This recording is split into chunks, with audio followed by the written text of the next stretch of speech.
Hi hello, ഇതൊന്ന് നോക്കിയേ, എൻ്റെ വെറൈറ്റി ബന്ദിപ്പൂക്കൾ. ഞാനും ഉണ്ടാക്കിയ ഒരു കൊച്ചു ബന്ദിത്തോട്ടം. എങ്ങനെയുണ്ട്? എനിക്ക് ഈ വ്യത്യസ്തമായ ബന്ദിപ്പൂക്കൾ എനിക്ക് വലിയ ഇഷ്ടമാണ് കേട്ടോ. സാധാരണ നമ്മളെല്ലായിടത്തും കാണുന്നത് ഈ ടൈപ്പ് പൂക്കളല്ല. ഇത് ഓറഞ്ച് കളർ, ഇനി ഇതിൻ്റെ മഞ്ഞ കളറും ഉണ്ട്.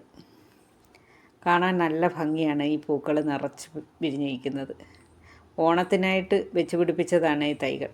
പക്ഷേ ഓണം എത്തുന്നതിന് മുന്നേ തന്നെ പൂക്കളെല്ലാം വിരിഞ്ഞ്. ഇടയ്ക്കിടയ്ക്ക് പെയ്യുന്ന മഴയത്ത് ഈ വെള്ളം വന്ന് നിറഞ്ഞിട്ട് ഈ പൂക്കൾ വെയിറ്റ് കാരണം ചാഞ്ഞ് ഒടിഞ്ഞു പോകുന്നു. ഞാൻ ക്ഷേത്രങ്ങളിലൊക്കെ പോകുമ്പോൾ കുറച്ച് പിച്ചെടുത്തോണ്ട് പോകും. ഇനി ഇത് ഓണത്തിന് കിട്ടുമോ എന്ന് സംശയം വന്നപ്പോൾ ഞാൻ വീണ്ടും കുറച്ച് തൈകൾ വെച്ച് പിടിപ്പിച്ചു.